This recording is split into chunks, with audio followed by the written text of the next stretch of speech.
Postdoc transformation. Postdoc transformation.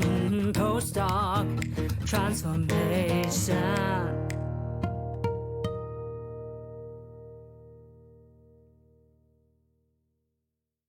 Invest in your postdoc transformation. Welcome to the seasonal show for scientists leaping into business. In every sponsored episode, we are happy to recommend employers of choice for you. Make sure to check your readiness to leap out of science with us for free, as linked in the show notes. For your career transition, we offer customized career transition e-courses and memberships also at graduate schools all over the world. Maybe yours too. And if your university isn't yet our customer, enroll in your free email course for career transition made simple, as linked in the show notes. I'm your host, Professor Dr. Eleonore Soei-Winkels, with my team who is rooting for you. And let's build your postdoc transformation with this episode. Welcome back, postdoc transformers. This is the sequel episode of my repurposed TikTok Live with Professor Dr. Carlotta A Berry. Please also listen to the first part because that really has been inspiring for me as well. So, without further ado, next part.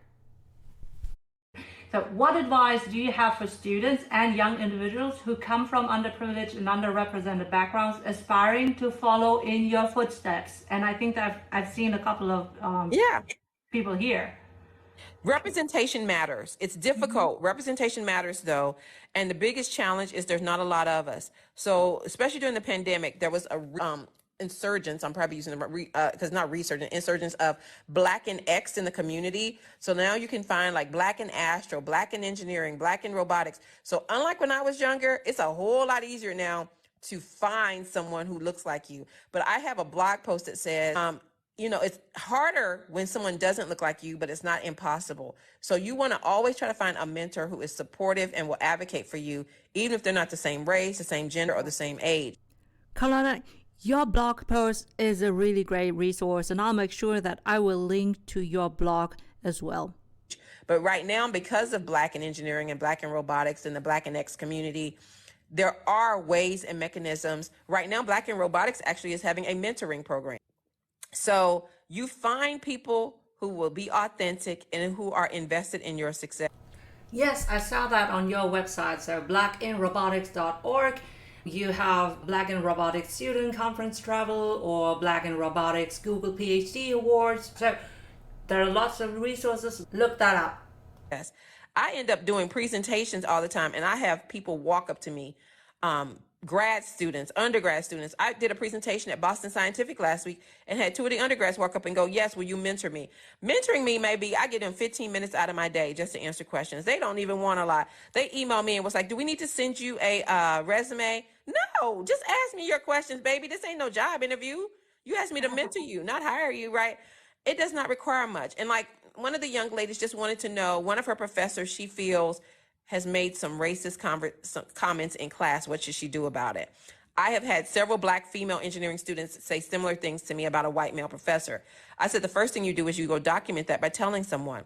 If you don't feel comfortable doing it while you're in the class because that professor has a position of power, document that with an advisor, with a trusted mentor, and either after you graduate or after you're no longer in that class, make sure that gets reported to somebody. Okay. Were there instances when you had to challenge the status quo in academia to create a more inclusive space? How did you navigate those situations? Did you call out or shut them out? So I talked about code switching earlier. You have to be very strategic about what you do until you get tenure. So what happens is you have to be strategic about choosing your battles, right? So until I got tenure and full professor, I knew my colleagues had to evaluate my work. So because of that, I didn't always speak out on everything that bothered me, but I always did a little bit. So my decision points were typically the students.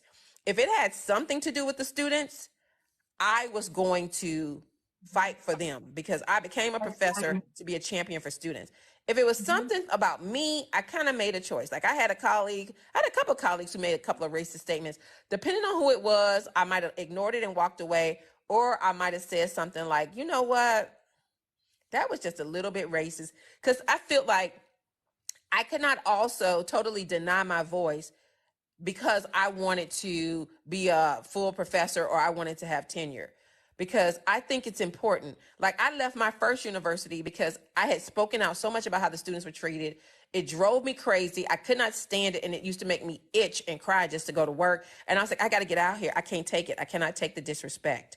So that's what made me leave that school. So that's how I decide. I speak out on a lot more now. I'm actually a little sad right now.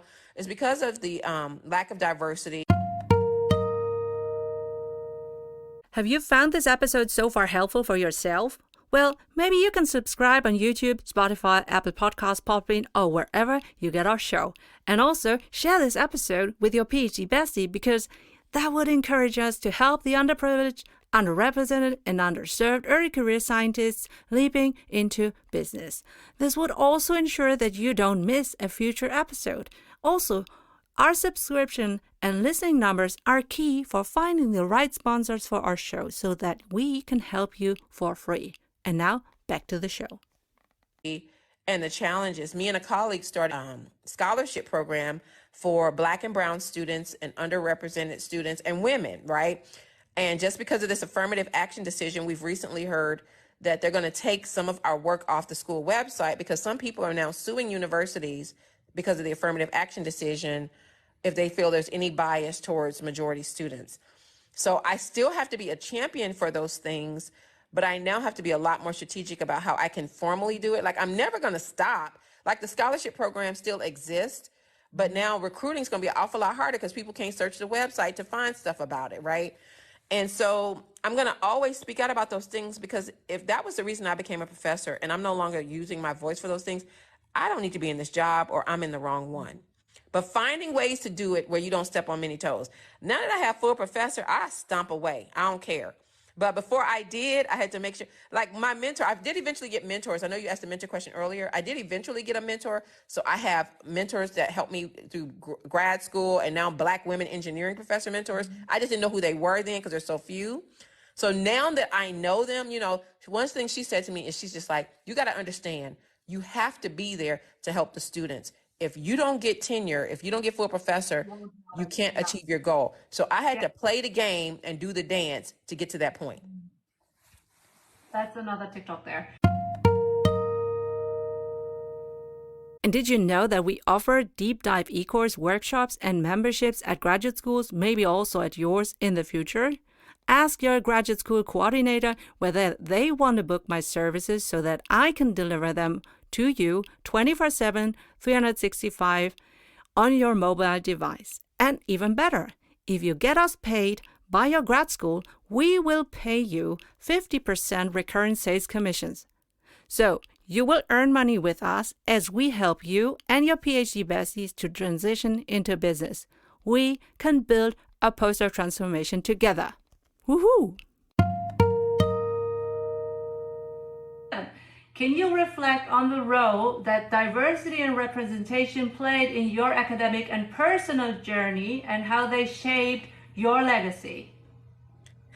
I think it shaped it because I didn't have it, right? I think having it can shape your legacy. Not having it can shape your legacy. Not having it shaped my legacy because I wanted to be there to be what I could not see. That was important to me. It also shapes how I engage with my students, whether Black, white, male, female. All of them can benefit from diversity. All of them can benefit from seeing a professor who doesn't look like the majority professor, or having someone who engages with them from a position of authority. Not so much now, but when I first got to my current school, being Indiana, Nebraska, middle of nowhere way, is them seeing you standing up in the front of the room is almost kind of jarring for some of them, because they've never seen a Black person or a woman who was not a mother figure, who was in a position of authority for them. And so because of that, I got a lot of questioning about my credentials, about whether I was competent, about if I was just hired to check a box for being a double minority. And so I am there for all of them so that they can see a different face to what STEM, what engineering, what academia looks like, and what people look like who can teach you, right? And it took a while to get them there. It's important. Diversity is for everybody. I had some colleagues who got upset with me because I run that scholarship program I told you about. So because of that, everybody's always sending me the Black students and the female students when they have challenges. And so in a meeting, I said, look, it is everybody's responsibility in this department to promote diversity and support diversity, not just the women, not just the Black people. It's everybody's responsibility because everybody benefits from diversity. I didn't even think that was that big of a deal. But later on, I was called into the office by my department head. He said there are a few faculty who were really bothered by your statement, and they came to talk to me about it. Who? I'll go talk to them. Who? Because I don't feel like what I said was even that bad. Yes, Rhea, yes. That lack of representation, that lack of diversity will send you running. I've been in some jobs where the microaggressions had me running for the hills. I've also worked at the HBCU that had me running for the hills too. It's just kind of like nowhere is totally perfect, but some places are definitely worse than others. But regardless of where I am, I have to leave my imprint. Otherwise, I'm not meant to be there. So if I'm letting them basically squash out my light, then I'm not doing what I'm supposed to be doing. No, you should keep that up. Remember, you are a postdoc transformer. You are highly intelligent, well-educated, a bachelor, master, and maybe you have already your doctor under your belt, or you are a postdoc.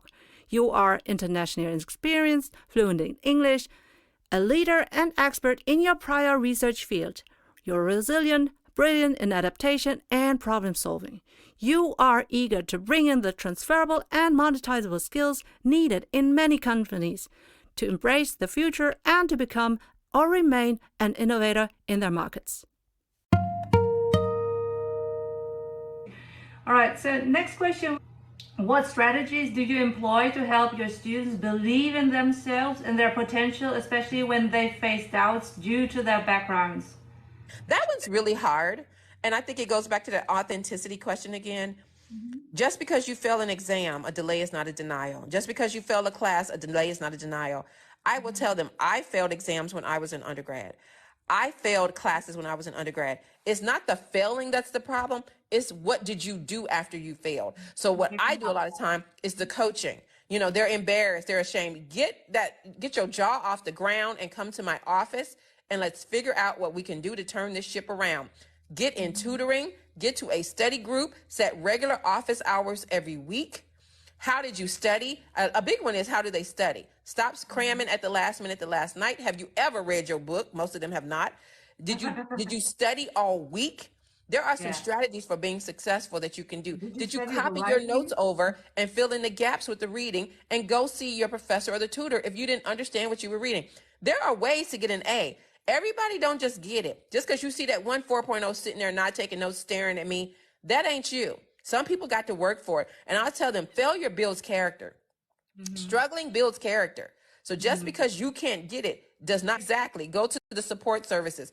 I've had students in Nebraska before who had an accommodation letter and forgot to give it to me, which means they never got extended time on the exam, or needed accommodations and never went and got the letters or what they needed for their accommodation. Right. Use your resources and recognize that there are resources for you to be successful. Everybody don't just get it, right? I didn't just get it. I had to come up with some strategies and change the way I did it. A lot of my bad grades when I was in undergrad is because my mother could not support me financially, and I did work 2 and 3 jobs. Working 2 or 3 jobs in engineering school is a recipe for disaster, but I had to eat. I had to pay my rent. I had to pay my bills. That all had to be done as well. But strategies to do that well, that's important. So I think that's extremely important. Is a closed mouth don't get fed. I say that all the time. If you're going through something, you need to talk to somebody and let them help you. Exactly.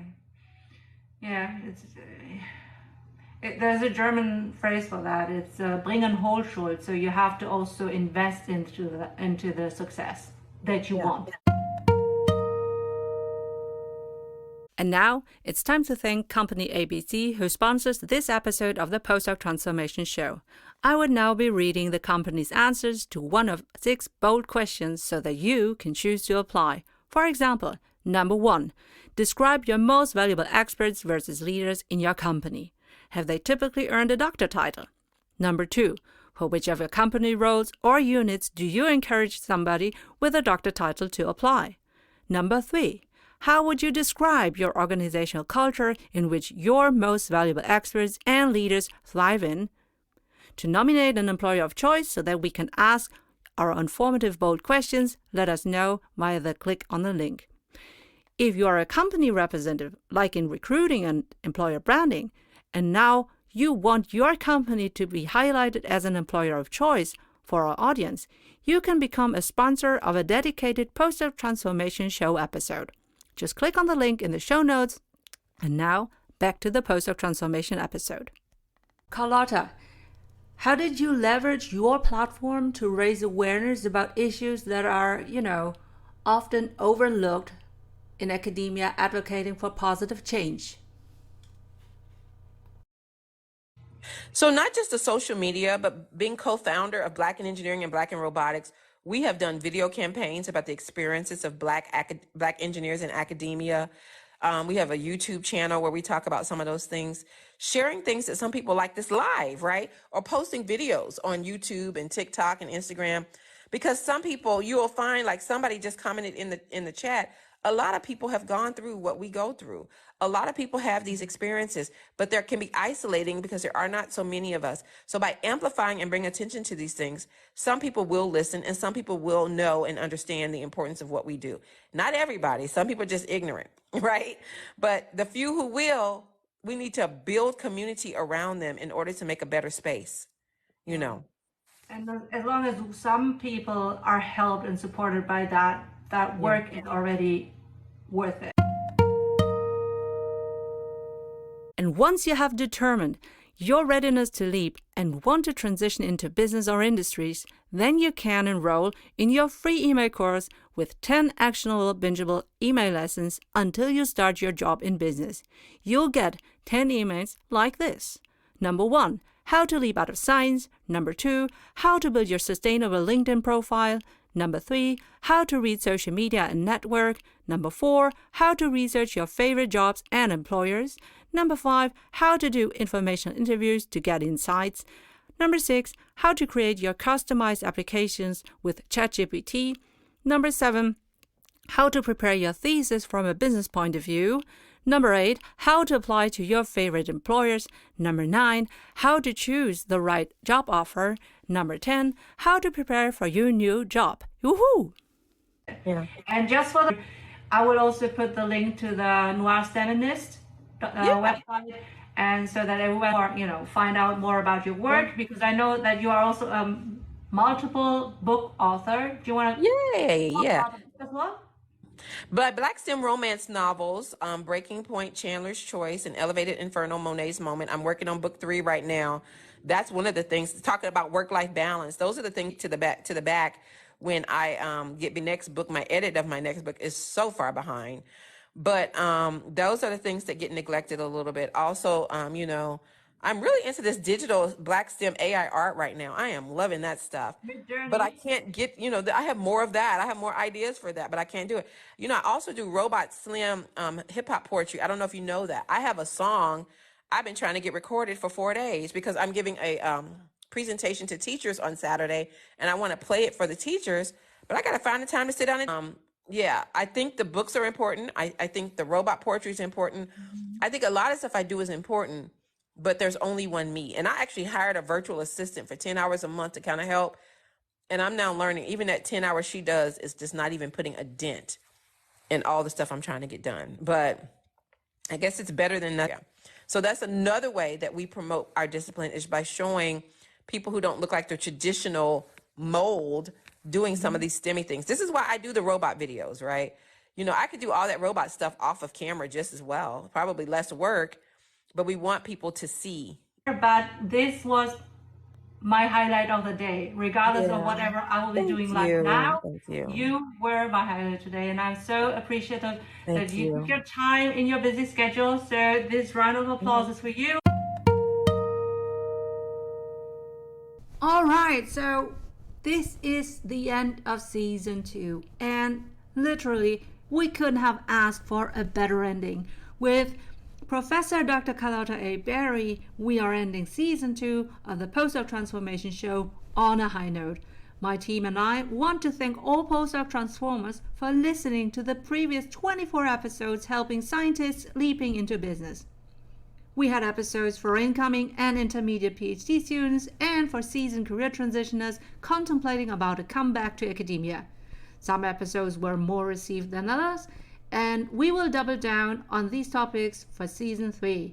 Oh, when is season 3 due? That is on December 7th.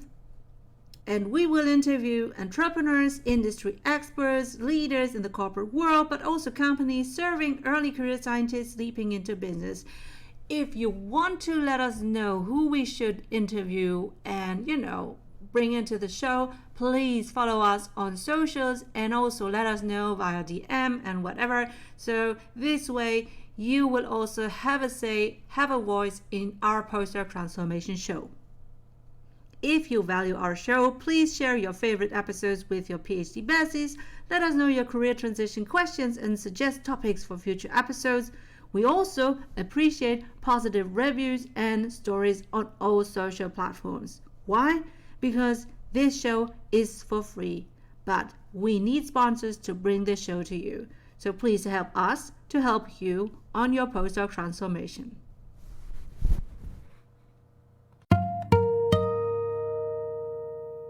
Do you want a transcript of our episode? And our episode sponsors answers to all 6 bold questions so that you can choose to apply? Do you want to nominate your potential employer of choice so that we can ask them our bold questions?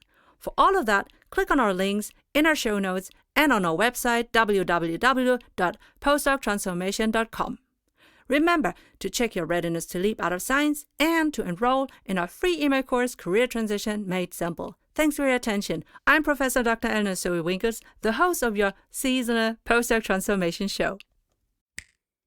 Postdoc transformation. Postdoc transformation.